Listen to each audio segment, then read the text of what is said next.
broadcast network, AFTERBUZZ TV. Over 20 million weekly downloads in over 150 countries, and your #1 source for after-show entertainment.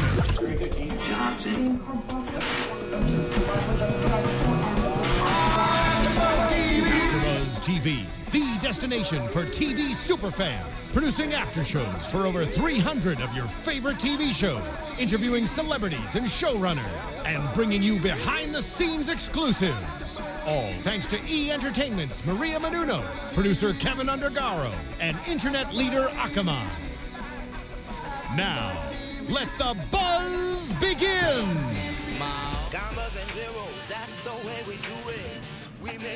Who's gonna freestyle? Not me. Not me, not today. I can't. Hey, what's up, everybody? You're tuning in to AfterBuzz TV for Empire Season 1, Episode 7. This is entitled Our Dancing Days. I'm your host, Bamm Ericsen. Please introduce yourself. Emile Ennis Jr. Erica J. Green. And I am Sofia Stanley. And I don't know if all of you guys know, but when I'm not here at the AfterBuzz studio, I actually am a lawyer in real life. So American Crime on ABC is arguably going to be my new favorite show, because think about it. What if your son was murdered? What if your daughter was arrested? Your child framed? Where does your truth lie? Our crime will affect lives exponentially, but it will also be the television event of the year. We're talking about ABC's groundbreaking new TV series, American Crime, which premieres Thursday, March 5th at 10/9 Central. And of course, it's on ABC. Hello, American Crime, How to Get Away with Murder. After you watch, be sure to join film critic and radio personality Elvis Mitchell, host of American Crime podcast, as he takes an in-depth look at the ABC show. Each week, the podcast will feature a candid conversation with show creator and executive producer John Ridley, the Oscar-winning screenwriter of 12 Years a Slave. Well, I know, right? Along with show talent discussing the latest episodes, characters, storylines, and other timely topics. Go to podcast1.com/American Crime. Again, that's podcast1.com/American Crime to subscribe now. While you're on the podcast1.com website, don't forget to check out other AfterBuzz TV shows as well. So make sure you guys stay tuned to American Crime, Thursday, March 5th. Perfect. Well said. Okay, so episode 7, Our Dancing Days, and so now the Lyons family now have decided to take in little precious baby Lola. What do you guys think about this whole baby now into the Lyon empire? I think it's great. She's a child, despite anything. She is a child, and what child wouldn't want to live with a rich family? I know they could take me right now. I'm an adult, so I just think it's great. I mean, I think it's still part of a pawn to use her, to kind of help persuade people that Jamal, has the child and he's not gay, I guess. But yeah, I think it's great that they took her in though. I have to be a little bit the Debbie Downer, so, and I could totally be wrong, but can't you go to CVS now and buy a DNA swab test and swab someone and send it and get it back in 48 hours? Yeah. And so you're arguably probably the most powerful person in New York, and y'all haven't swabbed her cheek yet? Yeah. They're not trying. No, seriously. I don't mean to sound heartless, but literally that's the first thing I would do. Swab her mouth, DNA test. Is she or is she not Jamal's? We don't really need all this chatter. I agree with you, because they were all, the whole entire family, they were downstairs at the bottom on the lobby of the Empire building. So between Lucious and Cookie, there's not one of them that could have had any kind of question. I felt that this episode could have left off literally right last week and got to the bottom of it. But now she's gone. She's back in St. Louis. She's a hairdresser, and we find out that she was a backup singer and that they were actually married. Well, I think Cookie is questioning a lot, but it's Lucious who's shutting everything down. Because remember, Cookie was like, "Why'd you force them to get married?" And then they were like, "What could possibly be a son?" She's like, "That would mean they have to have sex, Lucious." She doesn't think that they actually did it, but then we found out that they actually did have sex that one time. But I'm totally on board with Sophia. Regardless of how cute, how adorable she is. I would definitely need some type of paternity test. And the fact that he can hire a doctor, a personal doctor with ALS, he can get somebody to come in there with credentials who doesn't have their license revoked to do a proper paternity test for the child. They're not trying to. Yeah. It's part of the ploy. Lucious is definitely in on it. You could tell by the look on his face, even when he takes the daughter into his home. It's not only is the daughter a ploy for Jamal's career, but look how it's bringing the family together. Okay, So I don't know. I Go think- one step further for me, Erica, though. When you say Lucious is in on it, what do you really mean? I think that it was all a ploy with Olivia. Do you think Fred Olivia's Weinstein. his? Do I think? No, I don't think the baby is Lucious. I Wait, think that it's a ploy. are you saying that Lucious contacted Olivia to come in there and do this whole That's plan? what I don't know. The way Lucius is, he just seems so laid back about this and using it to further his game for him. It's making him closer with Jamal. Michael's gone. Yeah. Okay. Oh, okay. Then it could go so many different ways. Like, I don't know if he's really getting close with Jamal. Like, obviously he's happy that Michael's gone, but could it be that in this moment, it's not a ploy? It's just he's thinking, oh shit, this could possibly be my son's daughter. No, it's Lucius. No, but hear me out though. Hear me out. It could be that he's thinking this could possibly be my son's daughter, which means that my son had sex, which means there's a chance that he's actually straight, not gay. That's what I'm saying. It's all part of Lucius's. I mean, I see what you're saying in my mindset. Meaning that for Yeah. to bring Olivia back to get Michael out of the way, and that he could potentially have his little family with back with But the. let's look at how Lucius runs everything else. I agree, but somehow something's not adding up to me. And this actually I got from Twitter. So if you hear your tweet verbatim, it's from you. I just can't remember who it was. Why wouldn't she have come forward 5 years ago? Yeah. 4, 3, 2, 1. Jamal has always been a lion, right? It doesn't matter if he wasn't successful or not. His dad is successful. So at the end of the day, is it really likely for someone to marry someone, have their child, never contact them when they are famous, and now 5 years later, simply because you see him on TV, that's the trigger? No, heard him on the radio. Oh, Yeah. sorry. People do that all the time. But the fact is, Sophia, I get what you're saying. Jamal already had money. He had access to money. Yeah. So the fact. So what's different now? So yeah, what's different now that all of a sudden? And that she literally dropped off her child and left. Yeah, that's the problem that I was going to get into is, so you want to bring Lola to see your daddy. Yeah. Then a week or two later, then you drop your child off Yeah, I don't even get that. in the elevator, and then you leave. Well, anyway, so let's Sam's just like, forget it. let's go forward now with the Jamal Hakeem beef and how Cookie. I feel that Cookie now is taking Jamal's side purposely, and she's saying a lot of mean things toward Hakeem when the two of them are at this beef. Like I feel like if the I two didn't sons, take it that way. I did, because when she said shut up, I'm tired of you guys, and she was like, do you guys hear me? And then she went to Hakeem and she's like, boy, do you hear me? Jamal didn't say yes, mama, I heard you. Because Jamal backed off. Yeah. Watch the scene again, and literally the minute she starts talking, Jamal literally backs up and puts his head down. Okay. He doesn't need his mom to speak to him again and again. So I don't know about you guys, but I know that when I was a little Good point. kid, my mom very rarely had to raise her hand. All she had to do is either look at me or raise her voice. I'm a grown woman now, and if she does that on the phone, I literally sit up straight. And by the way, we both have Jamaican mothers, so. Oh, yeah, so keep it 100. So I think that's the difference, because Hakeem doesn't view her as a mother. Yeah. So she basically was saying, okay, the first one was as a mom, you knuckleheads, do you not know what your dad has sacrificed? He pulled himself out of the ghetto for you guys. Stop this. This isn't playtime. And the reason she had to basically go toe-to-toe to him is because she's like, okay, cool, if you don't want to respect me as a mom, then you're going to respect me as a G. Does that make sense? And that's really what she was doing, was getting in his face and basically being like, so you going to come for me? Say something. I dare you. And also, I completely agree with everything you just said, Sophia. I changed my mind. Jamal, like she said, Jamal has that respect. Jamal's defended his mom. So in that moment, Jamal is more mature. Jamal can see hey, I'm being stupid right now. Hakeem is so immature, he just does not get that. And Hakeem can't even see, think about the bigger picture. This is investor showcase. The future of the company is in your hands right now. But Jamal did start it, because Jamal did. No, it's not even. First. It's not even. They have this beef. I mean, that's brotherly beef. But even Jamal can see that in that moment. Okay, I was being stupid. We got to get back to this business. Which even Cookie said, she's like, no, when Lucious comes up later, she's like, I wasn't doing this. He was talking about the family talk or whatever. And she's like, you said some nice things about me out there. She's like, no, I was saying this because I'm about this business affecting my money. Yeah. So. And Hakeem, I feel like everyone else, as far as characters, they're growing in some type of way, if it's bad or good, except Hakeem. He's still doing the same antics. It's coming, but up to this point, Hakeem is still the same. So I feel like she has to do an extra knock over his head just to make him understand stuff. Well, I also wonder how old is Hakeem? You know, I think he's like 22. He doesn't come off even as a 21-year-old to me. No. Now let's go into the. Getting old. Yeah.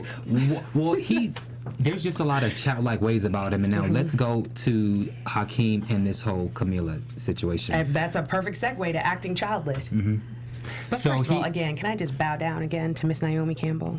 Looking amazing. gorgeous. Beyond, you could throw a phone at me. I would say thank you. I will be your assistant. No, not really, but gorgeous. right. Yeah, don't throw no phone at me. But Okay, so expand on that. So Hakeem gives the Hakeem Well, chain. I think this is also part of it too. I think that the whole setup with the dinner and the fact that you have the chef there and the fact that the chef basically has to tell you, like, dude, like, something's not right. Chef Roble, by the way. Okay. Yeah, go ahead. I had a problem with the chef speaking. Go ahead. Shut your ass up. You were paid to cook Chef food. Roble, though. I don't give a damn. You were paid to make this fabulous meal so that he can impress his girl. So now all of a sudden now you Judge Maybelline or some life coach or something where you giving tips, like shut your ass Trying to up. help a young brother out. No, you shut up. I agree with Erica though. If I was in that situation, because he said in his conversation, like, you guys look like you're on two different dates. Like Hakeem was struggling. Like he was struggling. I would want somebody to step aside and say, hey, you need But the one thing that you don't do to a guy is you don't tell the guy in front of the girl who he's trying to That's impress. not a She was man, about though. to That's a leave little boy. anyway. Whatever. You know She what was I mean. about to leave. She should no. have. He saved her. She should have. I'm sorry. No, I'm sorry. I think ironically, Chef Roble really did, because when Chef Roble said that, then he goes, okay, cool, and that's when he goes for the present, right? And no, actually, let's back up. Sorry, I have to do this because people were talking about it online. Didn't you guys love when he was like, yeah, babe? And she's Yeah. like, What's up, babe? and he's like, oh, it's like, babe. Naomi rolled her eyes like into the back Yes. of her head. She was like, this stupid little boy. But you know what? That's what your ass get for messing with a stupid ass little boy. I totally agree. But Oh. then he takes it one step further and he literally, who throws a box across Go the table? over there and You don't- hand it to you don't her. You get up out of your chair, you go over, you present her with the box, you even possibly open the box. But then when she did open the box, the fact that it was a gold necklace, not that said Camilla, not with a gold nugget, but it said Hakeem. Just ladies, Oh my God. what would you have done if someone would have given you if you were Camilla? What would you? Chunked it back at him. That was ridiculous. Oh, see. Like she said, that was branding her. Exactly what Camilla said. See, you would have kept it. I roll on the sidewalk, so I would have kept it and melted it down and got the cash. Right. Like, I'm sidewalk, though. so I'm about my money. I would even give him. Please, you never give to give back. You don't give back an engagement ring. You don't give back jewelry. It has value. It said Hakeem. I was done. But no, I mean, I think we're having a laugh, but I think Erica mentioned it, and I mean, I think the line was very important. She's like, "What are you branding me? But you won't walk out in public with me." So it's not just that the nature of the gift is childish. It's not simply that it really is branding, saying that I'm kind of your property. It's also saying that I'm your property, but you don't value me enough to walk with me on your arm. Yeah. Because at the end of the day, if I truly was your girlfriend, especially given the fact that he's a public image, he's a public person, that would literally be all you need. So that's how we do right. Anytime we see someone on the red carpet with someone, automatically they're dating. But That's she's all been you okay need. with That. it. Well, what's the problem? But no, don't get what I think her now. problem now is twofold. Before, he never had a girlfriend. Yeah. The fact that now he is or is not seeing Tiana. Then she got to see a taste of what it would be like to be in the limelight. That's number one. Number two, she obviously knows something's going on with Empire, and she's now everyone's aware of the IPO. So now she obviously sunk her teeth in early, but now she's like, I need to recoup on my investment. So she's technically, I think women kind of do this. I'm testing the boundaries But to see where we are. I don't feel that she has a right because when she doesn't have a right because when Tiana walked in and she said rookie move, you never give the girlfriend the key. That sounded like a player type move. So for me, I don't feel that the relationship was at that level to where they need to be in public because they both seem as if they're just knocking boots with each other. and that they can have their own little separate thing, because Naomi's character, she wasn't necessarily mad that Tiana was there. She was mad that you were dumb enough to give the girlfriend or the booty, whatever she is, the key. See, and I think that it's because that symbolically means that Tiana is above her in terms of the hierarchy. She doesn't have a problem with you, like, boinking. I'm trying not to curse. She doesn't have a problem with you boinking girls, but she does have a problem with someone who comes above her. So presumably she has a key. Giving Tiana a key puts them on at least equal footing, if not more, the fact that they're having a public relationship. And I think then, and I think we're learning this, it's obvious that the secrecy of their relationship is not her doing, it's his doing. And that I want to know why. And also, right? She's, first of all, she 100 years old. He's a little boy. Listen, if you act like a chicken head, you are a chicken head. What the hell is she doing with this little ass boy? She sees If potential. you are watching live now on YouTube, make sure to use hashtag ABTVEmpire, and specifically, if you are in your 20s, please let us know if you would date Naomi Campbell. Well, I'm in my 20s, and I would listen. But she's not Naomi Campbell. She is. It doesn't matter. Like She's still Naomi gorgeous, Campbell. and That we means God. if you fast forward to later in the scene when she got put on the list as a VIP investor, talking about what she invests in, like she's somebody who's cultured. She's somebody who has some type of power and authority. I get that. All I'm saying is that if a woman of that particular age, if you are prancing around with some little 22-year-old boy, then what the hell do you expect? That's the thing, though. But he's not just some little 22-year-old, because even though I know he's naive, but they talked about, or Gabby was giving the rundown to Lucious, talking about what she invests in. So I think that there's so much more strategy here than just what we're thinking. Like, it's not just about, because she could date Idris Elba, she could date so many people. But don't say I did that purposely because that's Sophia's husband. But she could date all these people. But I think the thing is, she's thinking about the long-term investment and what she could get from it, on how she could get that return. So I think, going back to Tiana's situation, I think the issue was, like Sophia said, it wasn't that that they were dating or that were boinking or anything. That it was the fact that whenever he talks about Tiana, he makes it seem as if it's just for show. Like we're Takeem, whatever they're calling themselves. It's all just for show. It's just for business. But the fact that she has a key to your place, that takes it to a different level, because there's many relationships we know about in Hollywood that are staged. That's okay. But the way the nature of this relationship was turned into, the fact he was catching feelings, then it turns into a completely different thing, and that's why she started to get upset. Exactly. And all I'm saying is that when you, a grown-ass woman, are dealing with some young dude, what do you expect? But speaking of relationships, we forgot to speak about Michael left. Is it really alone, though? Because no, I cannot give up. I mean, the fact that we had Raphael here in the AfterBuzz studio just last week, it is not over. Can I say something? Yes, okay, please. so I didn't want to say this last week, but this is Raphael's last episode for season 1. So I didn't really. Sorry, it is. So anyway, he's gone. He's done. He's not coming back until season 2. But I would have hoped that. Is that a spoiler? I would have hoped that he would have. I would have hoped that it ended better, because now I feel like he'll come back season 2 with some big. I just think I agree with Bamm.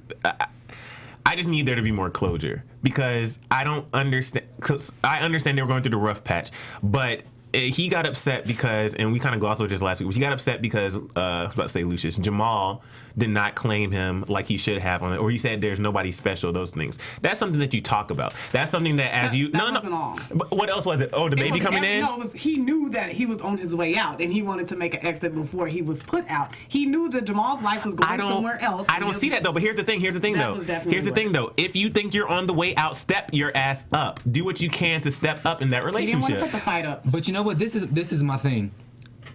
I don't know how long the two have been courting, but I mean, it's not a secret that Jamal is what he is, what he has, the all the accessibilities that he has, and there hasn't been any kind of pillow talk about what he wants to do in each other's career. So why wasn't something like this discussed prior to where something like this happens, and now all of a sudden that you're gonna pout and you're gonna leave? Because I think there's a big difference. Think about it. Before he was actually happy playing in coffee shops. Like that was his world, and to a certain extent, that's where he thought he was possibly going to remain. And if he got, let's say, put on the label on a little bit of a higher status, it would be okay. But he never thought that he actually could be a superstar until his mom got there. Okay. Everything changed when his mom got there. And not only did everything change, it was meteoric. Because again, if we remember the pilot episode, he literally is singing in a coffee shop. He was brilliant, but you go from that to possibly being one of Empire's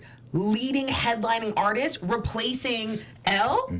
I get that, but what I'm saying is that although he was happy with that, I think that anyone always aspires to be greater than the coffee shop. And there has to have been some kind of conversation during bedtime of, well, one day I really hope I can play at Madison Square Gardens. Like, you know what I'm saying? Like, you have conversation. But wouldn't you assume that if we're in a relationship that we'll go there together? So, of course, I had pillow talk. But I would never think if we were in a relationship and we had talked about our plans, that all of a sudden when those plans were coming to fruition, you would start to back away from me.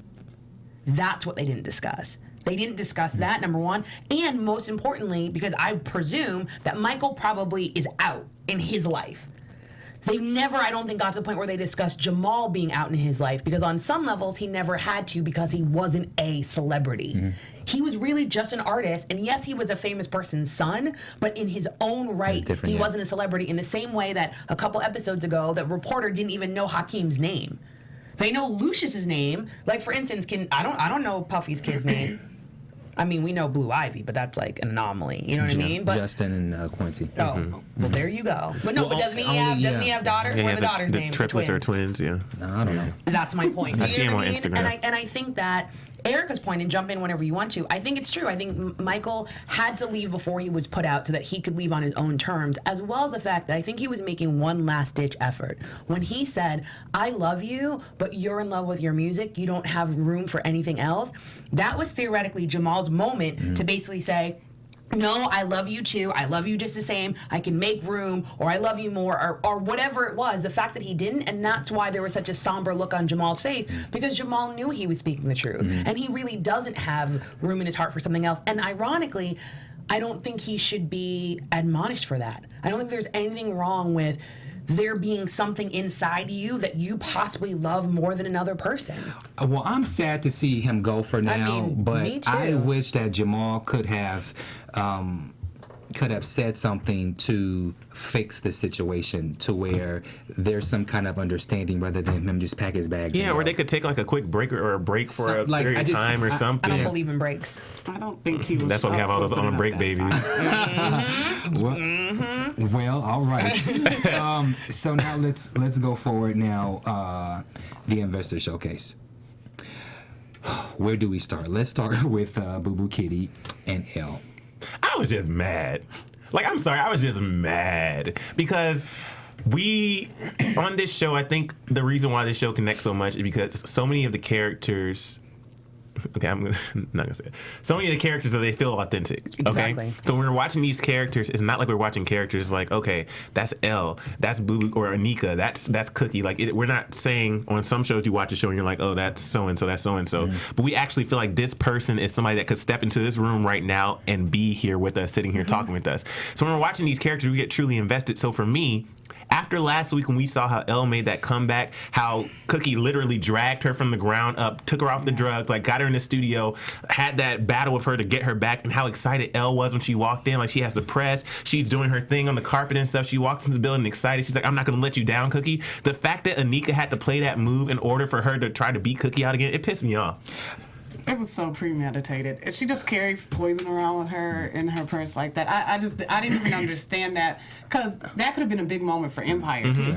You know, I understand that also helped the boys become into the spotlight. You are so right, because it seems so premeditated. And also back up, if you notice, back up to when Elle arrived and Elle kissed Anika, and Vernon goes and Anika says to Vernon, she's looking really good, and he's like, yeah, no, I know, and watch him lean in. They're in cahoots. Yeah, of course. Do you know what I mean? Elle told Vern that she wanted to go to AA, and so then Anika said something like, we'll see about that. So she's already plotting. But, regardless of, I think regardless that it's helping build the empire, but the problem is Cookie's in town. Cookie is stepping her stuff back up into the empire, and everything is it's really all about Cookie stepping up to Anika's level, and Anika doesn't like that. Yeah, but let's also I know this is going to sound silly, and I know it's just a show, but I am right there with Emile that when I'm watching, I'm fully vested. She drugged her. Yeah. She drugged an addict. Do you know what I mean? Do you know what literally this could be it for Elle, because Elle knows she didn't take anything. Yeah. Think about what must be going through her head. So now she's completely tripping. So she was clean probably for a week. Now she got her drink was laced with drugs. I don't even know enough about the physiology, but I presume she's really tripping because she was just clean, right? Now she's no longer has Cookie. Do you know what I mean? Because Cookie's not going to believe her. Now she's not going to believe herself. Right. To me, similar to, and I was going to go to another show. Sorry. When you can't, it's one thing. And I'm not an addict, but I'm a control freak. I can't even understand what it would be like to wake up the next morning and to either be hungover or to be high and know that I didn't take anything. Yeah. Because then I wouldn't be able to trust myself. Mm-hmm. To me, one thing about addicts, they know what they're doing. They may not be able to stop themselves, but they're still consciously aware, and they're consciously choosing to do whatever they're doing, even though that impulse may be something that they cannot control. At least they have consciousness of thought. Right. For Elle to now not only to be high, to possibly destroy her career, and now she may not even trust herself. Yo, Anika, that's cold. And I think that's what was so heartbreaking to see when she had her breakdown in the restroom, because she was like, I didn't even take anything. What? I mean, you are really going in on Boo Boo Kitty. She drugged her. Again, and I don't mean to be whatever, and then we can take the conversation offline or online. But again, anything could happen to Elle now. Yeah. Anything. It's comparable to putting a Mickey in someone's drink. I know. When a man does it for other purposes. Yeah. I totally get that. I get why she did it, because it all goes back to the threat of Cookie. I understand the threat of Cookie. I completely agree with you. I don't even think it's solely on the threat of Cookie. I think it's a power play. Her trying to put the boys up in front. Her trying to show that she's stepping up to things. And I wasn't sure. We were talking about this yesterday. Did Malcolm? Did he see that happen? Why did they set that scene up like that? I put that in my notes too. In that direction. I looked at it in my notes too. I wasn't. I think that's why I think Malcolm. Exactly, and it leads to so many questions. And the fact that she did that, it makes me question everything. So I'm like, if she's willing to do that, what did she do to Lucious, or what is she willing to do to Lucious to get to the Empire? It opens up so many questions, and it's dirty. And I'll go back to what I said earlier. Step your game up. This is going to be our quote for this episode. Step your game up, but step your game up in a way. What Cookie is doing, she hasn't done anything dirty, manipulative.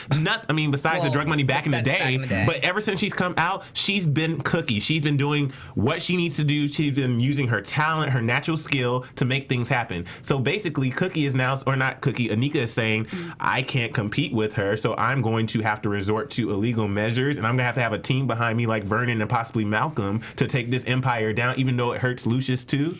Are you not thinking? I have a question though. Was it Anika's father who gave the information about the doctor to Lucious? I wondered about that too. Because I'm like, wait a minute now. No, I'm trying to remember. Wasn't that her fault? No, and you're why? Because literally, I said this a couple episodes when I made the Michael Jackson reference. Concierge doctor Conrad Murray. Mm. I just thought about. I was like, hold on now, wasn't that Anika's father? And then he was like, don't tell her about the money. Anika, come on now. Really quickly. I want to just make point how. At the rehearsal, when Portia was bad mouthing Cookie, you brought it up, and I just want to say you were right about that. How Cookie caught on to how Portia is being a smartass now. So I wanted to just and ironically, because she did that, Portia wasn't hovering. Yeah. Think about it. No one was around Elle because she hurt her feelings. If she hadn't hurt her feelings, normally Portia's right there, right on Cookie. She would have been there to protect her. She would have been in the bathroom because again, where the hell is Elle's handlers? True. Yeah. True. So much we have to discuss, but let's keep it going.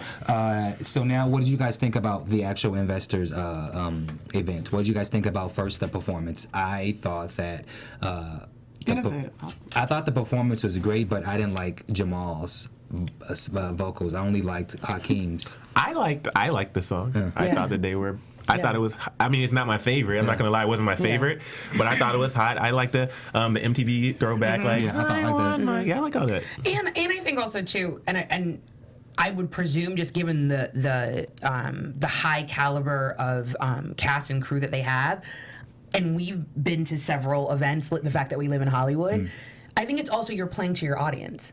Right? So there's a difference between a performance at Club Leviticus when it's actually the club versus and or industry people and celebrities versus investors, right? Because arguably investors are suits, right? So you want them to feel cool, but you can't like bang them over the head. Right. You know what I mean? Like you Right. still got to keep it kind of a little bit square. So I think they did the perfect job in doing that. Number one. Number two, I think they did a really good job because it was such a juxtaposition between hip hop and rock, old and new. Yeah. The genesis, like MTV really started.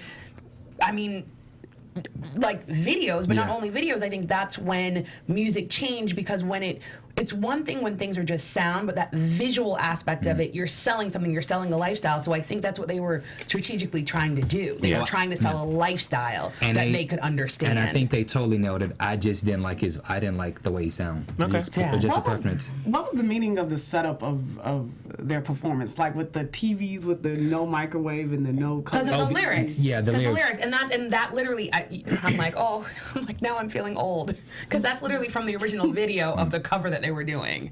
Yeah. I just outed myself. I'm like, oh, she's young. Yes. Okay, so what did you guys think about Lucious picks? He picks Cookie to do the speech. Well, let's back up though. Yeah, we we gotta have talk to about talk that. about him having a moment Yeah. before we even go there. Okay. Do you know I was what gonna say mean? we have to back up even Yes, before I to agree. the beginning of the episode when Yeah. he. Go Oh ahead. my. Okay, so remember he passed out, Yeah. and we had this whole scene with Cookie, and Cookie was trying to, it was when he was on the gurney being pushed in, and then they had to choose who was gonna sit with him, and he like looks, and then he looks, and he looks, and he picks Anika, or Boo Boo Kitty. Which if I was Boo Boo Kitty, I'd be like, what the hell? Like this should be super quick for you. But did you peep how their both hands are both on the gurney as the gurney is going? I peeped that. Cookie hand had never left. Yeah. Boo Boo Kitty's off doing her hair. She's Cookies was right here on the chest. But I don't think it was totally just a diss Kitty. To diss Cookie. Cookie didn't know about what was going on. Yeah. Boo Boo Kitty did know about everything. But then ironically, but then I think then you should be even more scared. He should have He should have took Cookie with her and let her know by herself. That would have been the right thing to do. But would you leave the woman you just got engaged to? Be like, I'm gonna take my ex-wife in here and let her know. About her, as we could clearly see. But we didn't know that at the time, though. And can I say something? And I think, and again, to me, I'm a broken record. The She's a writing, trophy. the writing and the acting on this show is impeccable. And the reason being is watch the facial expressions. For him to be able to look at Cookie, look at Anika, look at Cookie, look at Anika, he didn't think he was dying. Yeah. It's that simple. Too much thought. If and when he thought he was dying, please believe he's going to pick Cookie. Yeah. Because then there would have been fear. There wasn't really fear in that moment. That's why he's still thinking. The minute his brain is doing that, his brain is reasoning, and his brain goes, oh, crap, they may say something and ask me a question in the ambulance that if I have to answer truthfully, she's going to know I have ALS. When we get to the hospital, the doctor who I have hired may possibly say something that I have ALS. He was thinking. He wasn't on his deathbed. He knew he wasn't on his deathbed. That's why he picked Anika and not Cookie. Okay, so what do you guys think about Tao? Well, just the whole motion of him, and again, like Terrence Howard is just he killed it. killing Yeah. it. Like the way that you know what I mean. Like you can see the fear, and you can see he's almost like willing himself, and then you have that moment of like almost panic, and what happens? He looks at Cookie, and he goes to Cookie, and he's like, "Come here." Yeah. Just what? You know Which what I is mean? funny, yeah.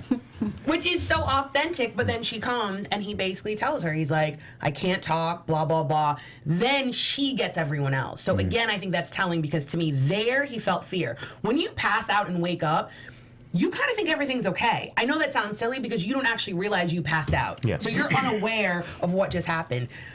standing there somewhere and all of a sudden you realize that you can't speak and you were speaking 2 seconds ago, that's a different level of fear. And paranoia. Agreed. And that's why he turned to Cookie.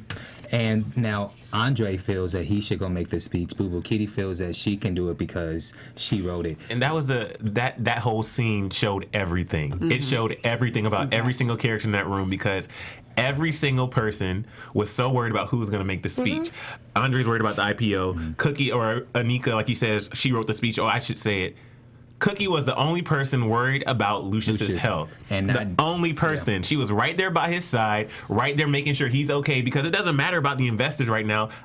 Something's wrong with me. Worry about me. And nobody else was concerned. Vernon's worried about something else. Like, everybody else is worried about something else except Cookie, which shows her true loyalty to him, regardless of what he's done to her. And I think Lucious definitely can see that Cookie can step up to the plate. Yeah. Who just lets their ex-wife come out of jail and immediately be such a big part of a huge company like that? So I don't even think if he was kind of forced into it. But I mean, really, not really. Oh, kind of. Yeah, would she take all her sons down, threatening him? No, she wouldn't really in real life. But I'm just saying though, he knew that Cookie could appeal to the audience. Anika would have been kind of on her, I'm a little bit better and stuff like that. No, I'm going to disagree with you for a second on the Anika tip. Anika would have, no, totally. Anika, we don't need to know her credentials other than the fact that she went to Juilliard. We see how she walks. We see how she talks. She speaks Norwegian. She could have delivered the speech. No, but let's be real. The speech is actually for the sidewalk. Right. So this is the only time I actually can't take anything away from her. She would have delivered the speech beautifully, but that's not what they needed. No. She wouldn't have been doing all of that. I can't discredit her in that way. She would have been professional. She would have done it. It would have been beautiful. But that's all it would have been. There would have been no emotion. There would no connectivity. Yeah. And at the end of the day, when he's like, we are selling family. This is about our family. This is about the family we built. And you said the sidewalk. That's the important thing, too, because for the investors, for Anika to get up there and come from the sidewalk and appeal to the sidewalk, it doesn't show the company. Yeah. Because even Cookie said, the company started in the hood. Yeah. So in order for them to understand the true meaning of the company and everything, how it was started, everything around it, it can't be sidewalk to sidewalk. It has to be, look, this is straight up what's real. And absolutely, Cookie was the absolute best choice for it. And not only because she was there from the beginning, but she's the first wife who there's so much history. Like if you go back to Vicky Winans and Marvin Winans, at Marvin Winans' church anniversary, he had his ex-wife Vicky get up and say something, because why? She was there at the very beginning when they started the church, and Cookie, it's the same thing. So totally makes sense. Yeah, and I think also too, it was so, and I think that this show is also doing something on a larger scale, because even in her speech when she said we made street mainstream and mainstream street. I knew you was going. I knew you had that one. I mean, I think it's because I think it shows the times that we live in now, where there is a difference, but there isn't a difference. Like I think that in the same way that everyone wants to kind of have an authentic experience, and everyone reps Brooklyn, and you know what I mean. That's kind of what that Empire state of mind represents. But at the same time, smart has also been cool, and that's why you can have a president of the United States of America who not only is a lawyer but was the editor of Harvard Law Review. And if no one knows what that means like you're probably the 0.0001% of anyone in the country in terms of your level of intelligence. Our president is cool. Yeah. Because he's authentic to who he is. He's authentic to the fact that even though he's sidewalk, he still has a little bit of swagger. In the same way that Jay-Z may be from the streets, but he still can put on a suit and be in the boardroom and command in the same way. And I think that's what she spoke to. And that's why this show feels real. Like, I literally was like, yo, where's my money? Like, I want some shares. Like, I'm in. And it had nothing to do with numbers. It had everything to do with the authenticity of what she was saying. The authenticity of the fact that, let's be 100. If you could build this off of hustling, and now you basically can do it legit, that's way easier.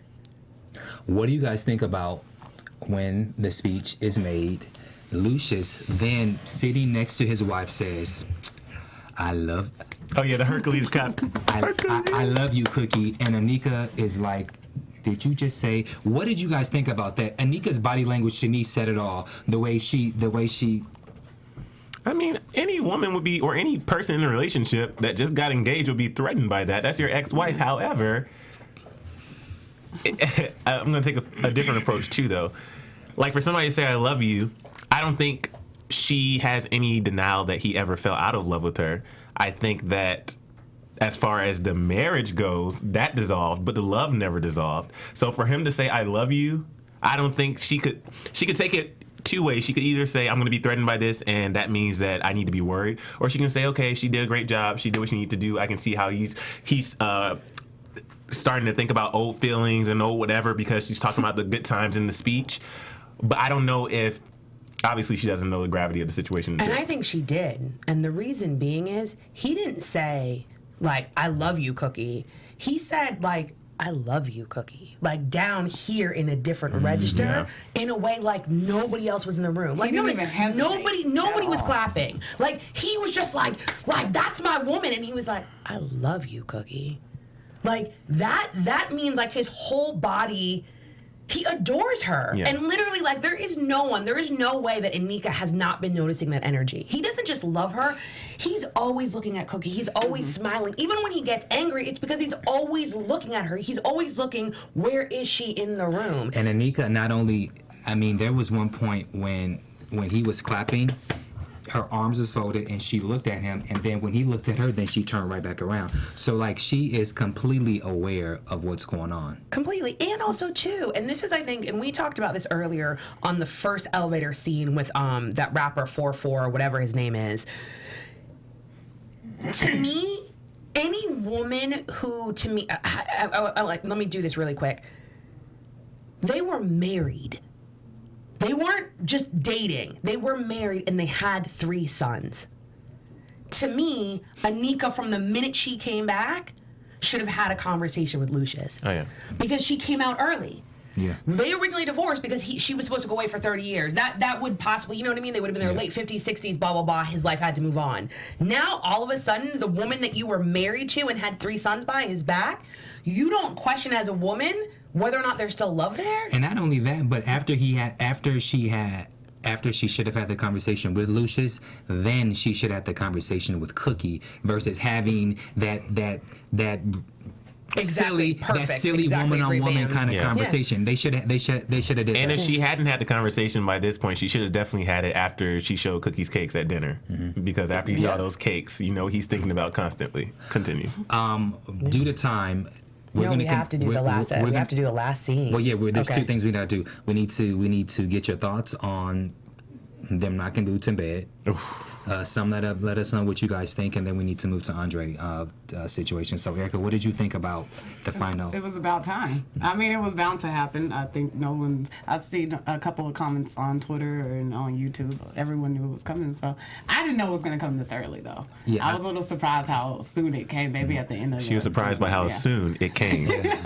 Sophia, what did you think about that? I mean, I thought it was beautiful, and more importantly than I think we all have been wanting it to happen, I think that it happened because it was an extremely intimate moment. Like, she was in complete shock when he said that he had ALS. Like, everyone else handled it in their own variety of ways, but that's why I think he had to speak to his sons, and he had to have a moment with them, and he's like, I need to have a moment, like, your mom didn't take it well. And to me, it's because in that room, that right there was family. And I think that when they were having the conversation and he felt so proud of her and he felt so proud of what he had built, ironically, for her, even if he didn't know that she was going to be there.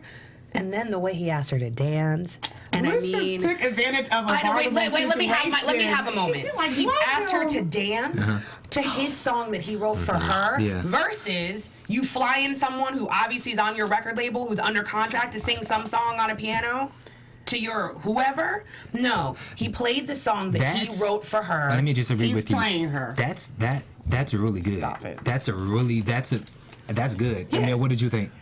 For me, it was magical because I mean, everybody knows I love Cookie, but like everybody loves Cookie. But once again, it's this authenticity. So in that moment, like, they're having this moment, they're drinking wine, but then Lucious says, I feel like I owe you. And I have the quotes here. And then she says, you got to beat this, Lucious, because I can't lose you again. And he says, you have me now. I don't want to lose this moment. It felt like Ghost to me. But the thing is though, with Patrick Swayze, it just I begin to question. Did it feel like Ghost? But then I begin to question. Like, I feel like this would have happened when they had that anniversary little rose, this is what was going to happen if it would have kept going in that direction. But like you said, it is telling that they can have this much passion from reminiscing to one of the old songs, just talking, as opposed to Anika and Lucious when they have Anthony Hamilton there and you still don't feel any type of connection. So, and it was, I mean, that ALS, once he got to knocking them boots, the ALS was gone. He was like, I'm Cookie Monster. like, it was gone. Yeah, and the laughing and the giggling, like that's intimacy. I don't think if I was Boo Boo Kitty, I would have never left to Chicago after I saw my husband tell his ex-wife, I love you, Cookie. I would know. Oh, I almost said we all getting on the plane together. Bad Mama Jam. We all getting on this plane together. You ain't leaving my sight. That's what I would have thought. But I felt that it was too soon. We have 5 more episodes left. I would have liked that for the end. I don't know. Okay. I don't know. But tell us what you think on. But this is the thing is though, do we? You guys are doing a good job because honestly, I didn't see Anika coming back. I was so wrapped up in the. Well, then I'm a dork. Why'd she come back so soon, though? Am I a little confused by that? Yeah, she came back early. Because I was like, she came back because she probably had a feeling. Okay. Well, you shouldn't have left. Now, speaking of feelings, we have to go into Andre, his whole blow up at the ALS announcement, and so now he goes off, and now he's in the shower. I mean, I don't like the storyline. What do you guys think? I love it. Yeah, me too. You know, the thing is, and you know, we haven't really seen enough from Andre's character in the past couple of weeks, and each character is going to have its own evolvement and growth over time. But from what we've seen from Andre, I'm like Bamm would say, so what, who cares so far? But in this scene, and the way we're seeing this, like, it's just think about, he is concerned about the company, but also he just found out his father is going to die. Like, his father's going to die. And being the oldest son, being the connection that we've seen, or that we've seen in the past that they've had, there's something there that for somebody who's bipolar to go through that, like, I think it was a powerful moment. And the fact that Rhonda, that scene in the shower with Rhonda was powerful because we don't really know what to make of Rhonda and Andre prior to this moment. And so for that scene, I think I loved it because in that moment, we see, no, Rhonda truly loves this guy. And it's Leah not said that too. You said what? Leah said that. Yeah. Because remember, I was hating on Rhonda. I was like, I don't like her. But in that moment, like, we see this true, like, even when she slaps him, like, it's all out of love. Like, baby, what can I do for you to help you in this moment? I don't know. I loved it. Yeah, and I think it's also, I think what we're starting to see is a not a repositioning, but Andre basically the news of this almost breaks him, right? Hakeem basically is like, well, what the hell are we doing this all for? Again, kind of a little spoiled. And then Jamal immediately turns to his mom. Yeah. So again, it's just telling. I think also, even beyond being bipolar, I think literally the thought of his dad dying, think about it, he's like, I always make an alibi for my dad, even when I don't know what I'm protecting him from. Yeah. He can't protect him from this. Yeah. So regardless of whether or not he's scheming or not, they're scheming, and I'm possibly going to, like, steal your phone versus the difference between you're not going to be here tomorrow. Right. Erica, what you think? I thought it was a very vulnerable moment. I mean, I'm still stuck on the whole Lucious thing. How y'all go with Zoe and Lucious, but I'll wait till my prediction to say anything. For me, Hakeem, I'll talk about it on Twitter, but the moment was ruined for me because Hakeem's bad acting killed it for me. I'm sorry. There was some. See, and I don't think about it that way. I really think it's entitlement, and I think they're playing it right. Like I've said it before. Like he's Justin Bieber, like, you know, metaphorically speaking. So I think he's a little kid. Yeah. He's not. He doesn't really feel things. He's kind of like, well, whatever. Yeah. And part of me thinks it wasn't even bad because if we were comparing like Justin Bieber type situation and seeing how his character acts, I don't think it was bad acting. It was kind of more like, okay, you're dying, but what about me? Yes, like exactly. So in that moment, it was like, okay, let me pretend like I'm sad, but honestly, Dad, like, okay, so how's this affect me? How's this affect my money? How's this affect my bitches? Like, it wasn't any type of emotion because of that.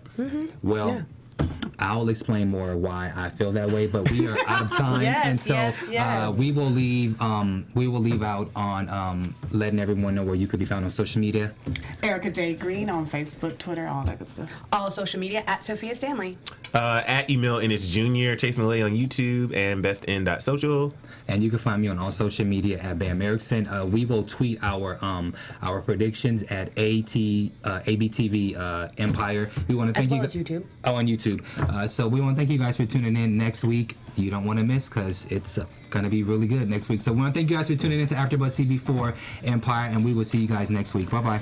From executive It's only producers Maria Menounos, Kevin Undergaro, Phil Svitek, and the entire AfterBuzz TV staff, we would like to thank you for listening to the AfterBuzz TV network. To watch or listen to other after shows and post comments or questions, be sure to visit AfterBuzzTV.com. I'm Sir Richard Wentworth, and this has been a presentation of AfterBuzz TV. Buzz you later. The views expressed herein are those of the hosts only and do not necessarily reflect the views of AfterBuzz TV or its owners or principals.